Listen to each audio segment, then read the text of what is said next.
Tijesu Eshomomo, I will need to hand over to you guys now before we take it over. I'm sure your guest is available, so please go ahead. I see you are enjoying your conversation, but we'll take it up from here. Okay.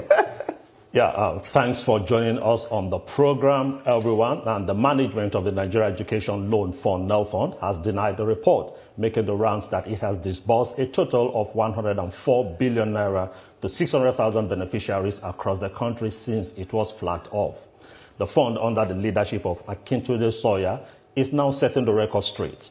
Some media reports had earlier claimed that President Bola Tinubu announced that the student loan scheme has benefited 600,000 students across the country, with over 104 billion naira already disbursed.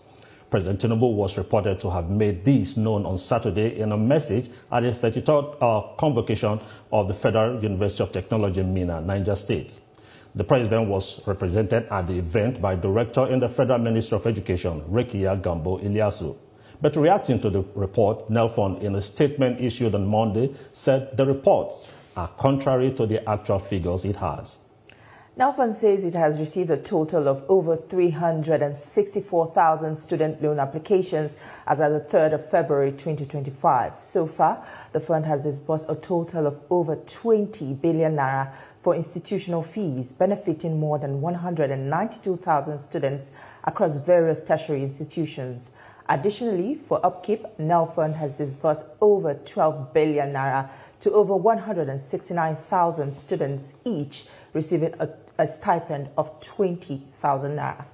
The fund appreciates the unwavering support of President Bola Tinubu in making higher education accessible to all deserving Nigerian students.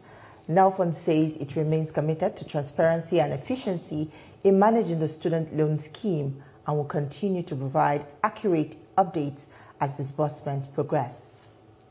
And to further set the record straight on the student loan scheme established by President Tinubu's administration, we have live in the studio the Managing Director of NELFund, Akintunde Sawyer.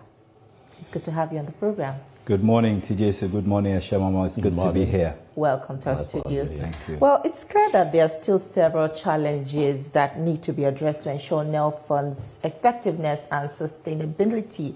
Some people argue that the program may not be reaching eligible students, particularly from those from certain regions. And if I may be specific, the Southeast, where several institutions are yet to be fully captured.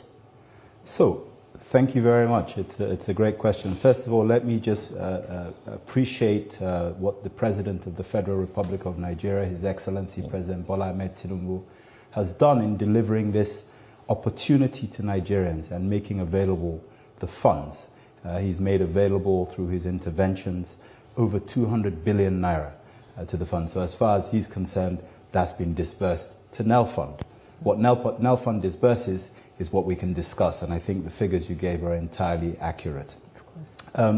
What I would say is that this program has been announced nationally.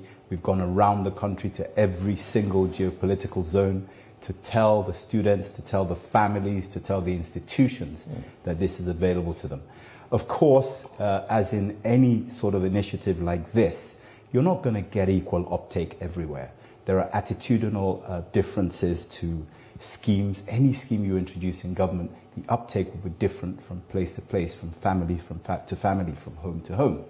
What I can tell you is that every single region has benefited from this, and we have ongoing applications. Every single region, every single town, every single institution has produced beneficiaries for NELFund. So it's equal in its opportunity provision, and we are really pleased with the way things are going in the Southeast. We're starting to get real traction there, and we're getting a lot of support from the leadership in the Southeastern states, as well as in other states. So are you saying that it's the students that are not showing interest? There is a low level of interest in the fund?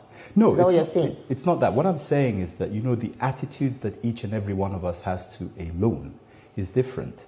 You know, you may be very averse to, you may not be averse to taking loans or to taking credit. I may think it's a great opportunity for me to do anything I want to do. But obviously, there are some details that will then inform whether people are interested or more interested or not. For example, the interest-free nature of this loan means that it's what you borrow that you pay back. The fact that you don't even start paying until 2 years after NYSC is another factor that people may have been unsure of, and that you don't ever pay back if you don't have a paying job. You know, these are things that make this very different to the traditional idea of what a loan is. The president recognizes that education is critical to the forward movement of Nigeria and has made these provisions in the law that he signed on the 4th of April 2024 to ensure that every Nigerian sees this as an opportunity, not as a threat. Yeah, I also think that everyone will want to jump in, especially when you say that it is interest-free. And so if we have an appreciable number of students not applying, could it also be with the portal?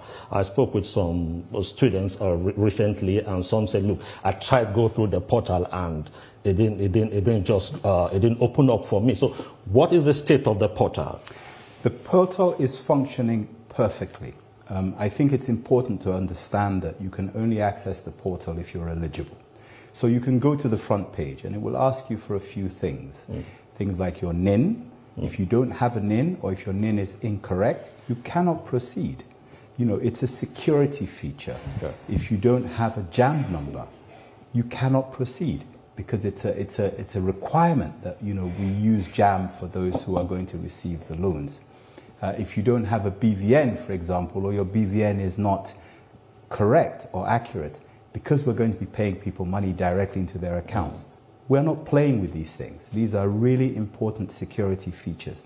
If you don't have a matriculation number, which means that you're not in the institution, or the institution has not confirmed that you're with them, or an admission number to show that you're entering the institution, you cannot proceed. If people are struggling with the portal, it's because they haven't got these critical pieces of information. If you go to an automatic teller machine and you put your card in it and you get one digit wrong on your PIN, you're not going to like that ATM machine. It's not going to work with you. So it's not an issue with the portal. It might be the process that particular those students are going through. Well, I can tell you that we have 472,000 people in 200 plus days who have registered on the portal. Okay. We have 367,000 people who have successfully applied in a little over 200 days. You know, I think that's remarkable. The performance of the portal is remarkable, and it's doing what it's supposed to do. But of course, you're going to have people who are less IT savvy than other people who are going to struggle for technical reasons. You're going to have people, as I said just now, who don't have the prerequisite access because they don't have the right credentials to access it. Of course, people like that are going to complain. It's about money. And, you know, but we have to secure the portal. We have to make sure it's fit for purpose and secure. And we have to make sure that, you know, people who don't understand how to use it are educated on how to use it. But it takes time. And we will continue to educate, we will continue to inform, and we will continue to work with the people who need these loans. It's for them, not for us. Aside being like something that has to be internet, you have to be internet savvy about, is there any other, you know, medium that students can access, maybe like an office they can visit, or something that doesn't have to be on the internet, to make it more accessible to students that need this loan? Yeah, thank you. That's a really good question, Tijesu.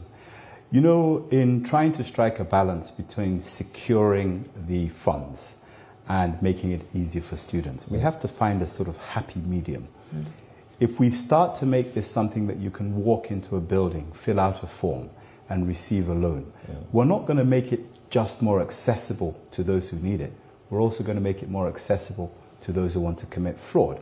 We're going to make it more accessible to people in-house who see an opportunity to defraud the fund. We also are going to make it accessible to people who want to set themselves up as gateways. If you give me this, you can get the loan. We're not going to allow that. That's not going to happen.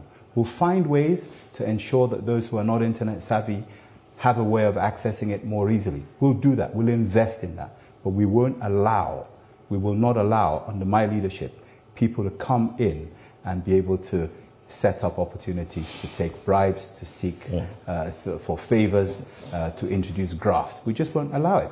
Most systems in the world today, including the entire banking system, is run on platforms. we're going to get ourselves up to being able to engage with these platforms. We're going to progress, but we will use it to audit what we're doing in terms of applications and outputs and monies that we're dispersing. And we will use it to ensure that there's no opportunity to say, I know this person, he can help me. I know that person, he can help me get the loan. We're not interested in that. The people that I have talked about, the 367,000 people who have successfully applied, don't need to know anybody at NELFund. They don't need to know anybody at NELFund. We've never met these people. Okay, now, do you have to go through JAMB? What I mean is, there are schools that don't necessarily go through JAMB, like University of Abuja.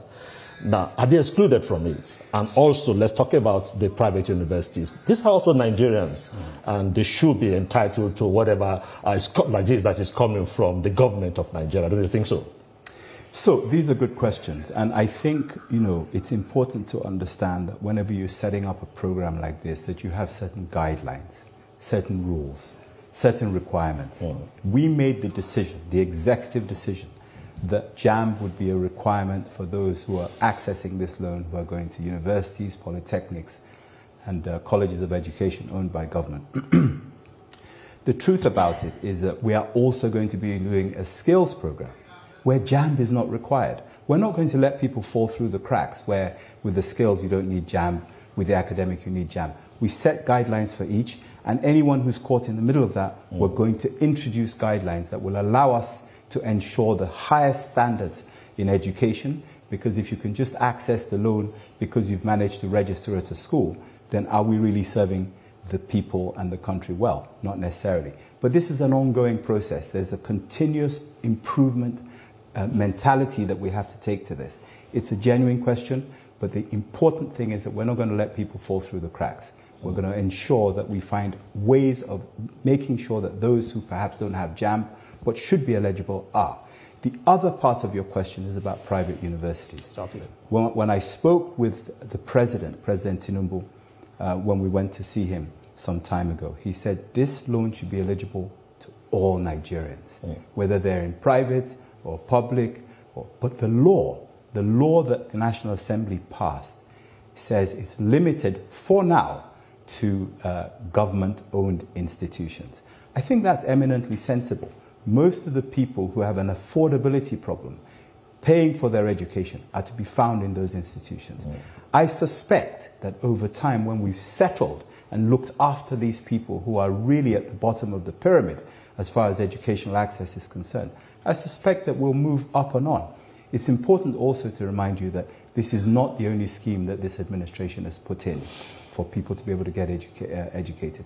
The Federal Ministry of Education has a whole raft of initiatives under the current minister, Dr. Tunji Alausa, to ensure that, again, the net that catches people who need to be educated is cast wide. So this is one initiative. There are other initiatives that are ongoing, and I believe they'll be successful. Eventually, we'll catch everyone, I believe.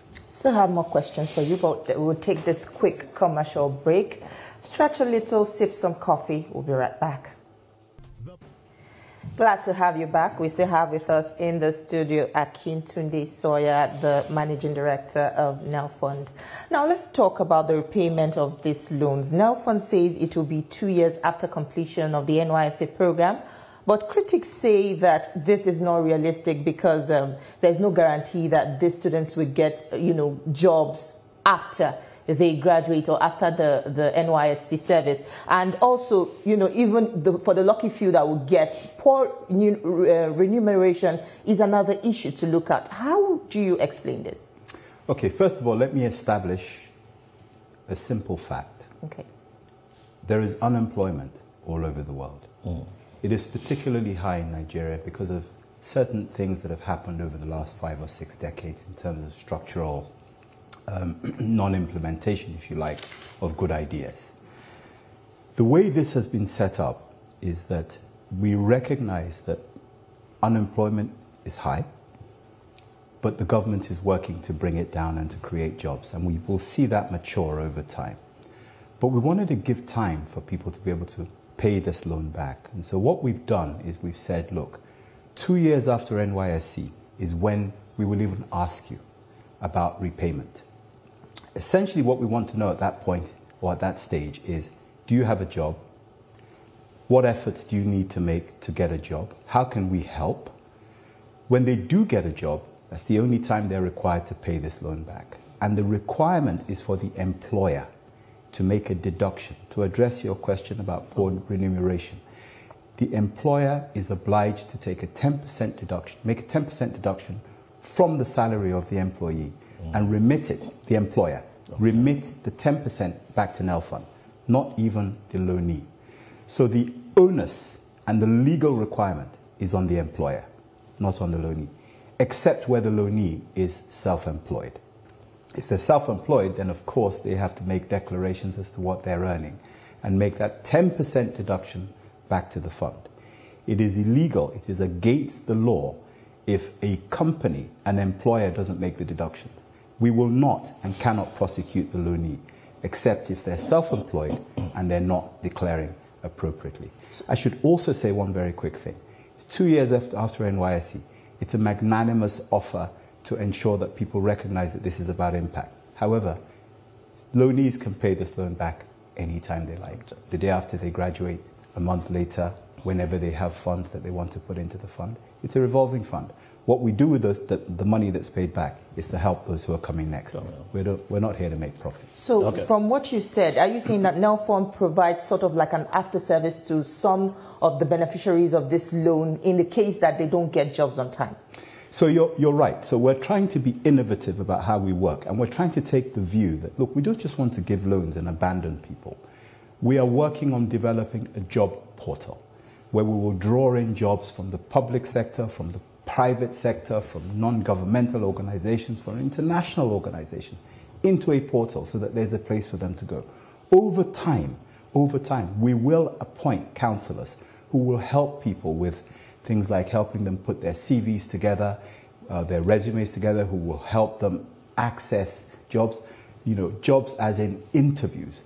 Once you get an interview, you can get there's an opportunity to get a job. We're going to help with this because we're giving loans to people. We must support them maximally to see how best they can pay the loans back. That's what we do. But full employment, it's never going to happen. And we've addressed that by saying, if you don't have an earning job, you don't need to pay back. Okay. I think closely tied to that is the fact that it means NELFund is going to be involved in the life of these students from the university days to the NYSC days because, like you said, their interest is to ensure that they have capacity to be paid. Now, you talked about the employers making a deduction of 10%. Even with the existing pension fund, we have some employers that make deductions but don't remit. Now, how are you going to enforce? Because enforcement is the problem. Sure. They deduct and they don't remit. Sure. I think it's important for me to clarify that NELFund is not a law enforcement agency. We operate within the law. We're guided by the law, but we will work very closely, as we're already doing with law enforcement agencies, to ensure that there's no fraud within the fund or coming into the fund.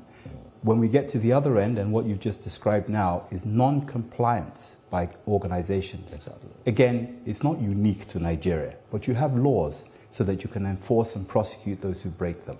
We are not a law enforcement agency. However, we will partner with the law enforcement agencies in this specific regard to ensure that we are able to ensure that the taxpayer, the Nigerian citizen, who's contributing to this is not shortchanged. Okay. All right, talk to us about other sources of funding. We understand that the EFCC also donated about 50 billion naira to the fund. What other sources of funding is NELFund, seeking to generate its funds aside the federal government? Is there any other fund? Sure. So the law requires the Federal Inland Revenue Service to provide 1% of its collected revenues to the fund. That's what the law says. The president, in his magnanimity, has gone ahead of that and ensured that there have been certain interventions to ensure that this could take off in time so that it can bed in time. We're grateful for that. The law itself allows NELFund to go and source for funding in different places. As long as it's clean, legitimate funds, NELFund can receive the funds. So organizations who wish to donate to NELFund can. Other interested parties can. We've already had some people who took loans in this country 30, 35 years ago, 40 years ago, who have started returning the loan to NELFund because they have confidence and trust. That's why we've decided that in order for us to be able to attract funding that's non-governmental, we'll have to be very transparent about the funds we have, how we're deploying them, who the beneficiaries are. We're trying to ensure that this organization has or is transparent so that, to your point, Tijesu, we can attract the funds that are required. The less dependent this institution is on government over time, the better for the sustainability of it. It's not easy, but we're going to do it. We're going to achieve what we need to achieve. I hope I answered your question. Of course. Yeah, I'm talking about sustainability, just like closely tied to what she just asked. What if somebody wants to be part of this? What are the process? What are the steps they will need to go through to be able to make donations to this fund? Because we must find the means whereby this fund is sustainable. For instance, if those who loaned do not pay back, we must have sufficient money to give out to students. So what are those processes? Sure. So it's a very simple process. Okay. And essentially what we need to do is go out and make people aware that actually you can donate to NELFund. I'll tell you how simple it is. It's not complicated at all. We will have accounts where we will be able to receive donations.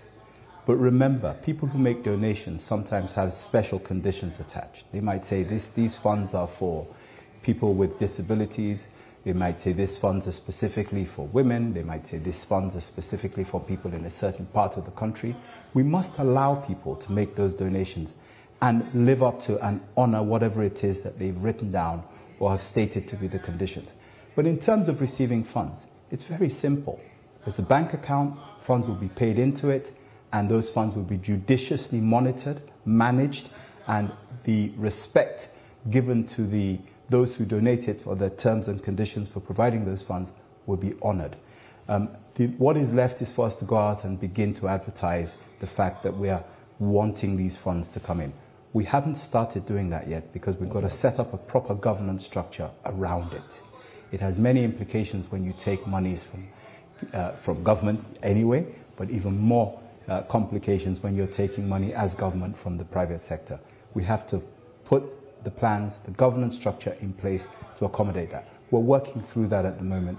We'll go to our board, we'll get some sort of ratification around it, and then we'll move forward. We have a very strong board, very strong institutional members. So we also take advice from those who are there to help us with how we go about doing this.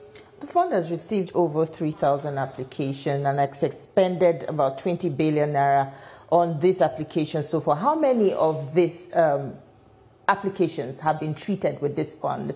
And a follow-up to that, NELFund, received a 58.4 billion naira budget in the 2025 budget. That is a bit less than what it received in its establishment, in the fund that was given to it in its establishment. Doesn't this poor funding, won't it affect NELFund's sustainability? Okay, so first of all, let me tackle the first query you made, and I think it's very useful to know that. So far, in terms of beneficiaries, we've had 192,000 students who have benefited from this. Okay. From 300 of the 367,000 applications, 169,000 students have received stipends. They've received actual monthly upkeep. It's monthly, so they haven't received the whole thing. It's 20,000 naira a month, 240,000 naira a year. We're at various stages with the 20,000 disbursements. But I can tell you today that 169,000 Nigerian students have started to receive stipends. 143 institutions have received disbursements from NELFund because we pay the institutional fees directly to the institutions. So those are the sort of numbers that we're talking about here. And our applications are going up by about 1,000 a day. So to your other question about budget, again, you know, the President Bola Ahmed Tinubu, was very keen that once he'd signed this into law, we needed to get going as soon as possible. And we got support from various intervention funds, and I think he made some very, very great moves to ensure that this didn't get tied up in unnecessary bureaucracy. I explained earlier that we are supposed to get 1% of FIRS revenues.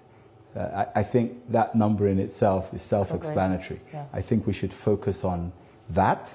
We should focus on the other interventions we can get. As far as sustainability is concerned, it's really about the structures we put in place. We're going through some in-house cleansing, if you like, at the moment, some soul searching to see how we can do this properly.